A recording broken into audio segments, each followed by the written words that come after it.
Šeit mēs redzam klāsa Axion 960 teratraku. Šajā saimniecībā viņš ir jau 3 gadus. Šī būs jau 3. sezona. Šis ir viens no šīs klases, viens no traktoriem, kas ir aprīkots ar aizmugurēm ķēžu sistēmām. Pavisam mums šajā klasē ir 2 modeļi, 930. Axions un 960. Attiecīgi audze 350 zirgspēki un 440. Šīs klases traktors varam aprīkot 3 dažādiem ķēžu platumiem – 635 mm, 735 un 890 mm. Un pats svarīgākais, kad izvēlaties jebkuru no šiem platumiem, mēs traktoru platumu kopējo nekad nepārsniegsim 3 metrus.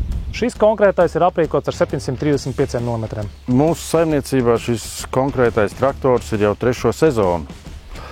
Un izvēlējāmies viņu tāpēc, kad mēs saudzējam dabu, vidi, ekonomējam resursus. Šī dotā teratraks ķēžu sistēma saudzē dabu, neblietē, jo ir ļoti liels atbalsta laukums, arī reizē kopē reliefu. Klāsa Axion 960 aizmugurē ķēžu sistēma ir pilnībā amortizēta. Viņa ir konstruēta kā balansieris, pilnībā nokopē augsni, un viņas kustība ir 8 grādi uz leju un 15 grādi uz augšu. Šis konkrētais traktors ir aprīkots ar priekšēju uzkari, kuru celtspēja ir 6,5 tonnas. Tad aprīkots arī ar priekšējā tilta amortizāciju.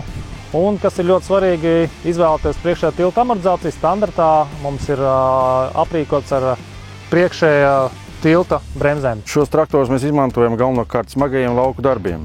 Sējai, irdināšanai, ja ir vajadzīgs rapšu sējā, seklai augstnes virskārtas apstrādei ar disku ecēšām.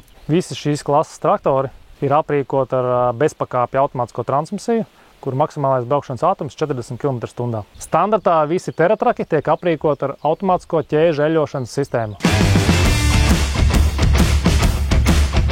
Šī traktora uzkaras celtspēja ir 11 tonnas. Tad aizmugurē varam aprīkot ar 6 hidroizvadiem un ar 2 uz priekšu. Traktora hidrosistēmas jauda ir 220 litri minūtē. Visi traktori standartā ir aprīkoti ar aizmugurē isobus izvadu. Kāpēc izvēle krita par šo traktoru? Tāpēc, kad mēs iegādājāmies jaunu sējmašīnu tiešās sējas Focus, kurai ir nepieciešama jauda, lai visu raiti var izdarīt.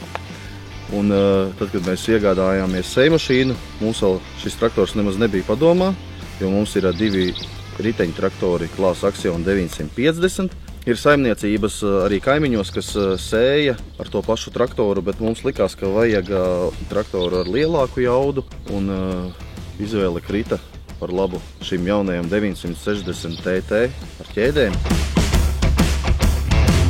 Visi klāsa traktori standartā tiek aprīkoti ar mehānisko 4-punktu kabīnes amortizāciju. No kabīnes mēs varam mainīt traktoru klīrenci par 120 mm.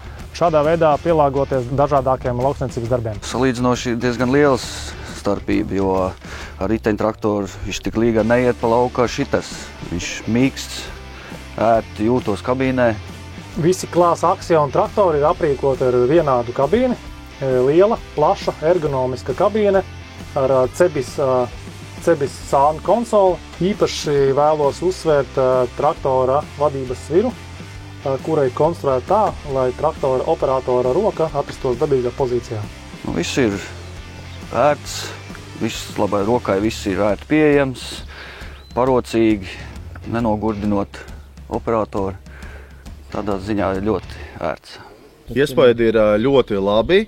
Teiksim, mēs pagājušajā gadā laidām abus traktorus uz viena lauka ar vienādiem agregātiem.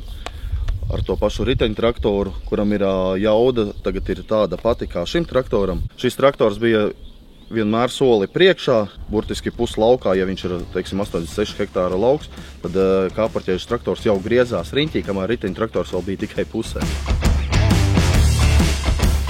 Izvēloties šo tehniku, mēs arī rēķinamies ar to, ka augsni mēs mazāk kustinām un mazāk par viņu ir jābrauc. Mēs esam izvēlējušies 30 metru tehnoloģisko sliedi un braucam principā 3 gadus par vienām un tām pašām pēdām. Un attiecīgi tehnika, kuru mazāk noblietē, braucot par šīm pēdām, ir vērtīgāka nekā riteņtraktors. Ātruma ziņā ieekonomējām laiku, degvielas ziņā viņš arī patērēja mazāk.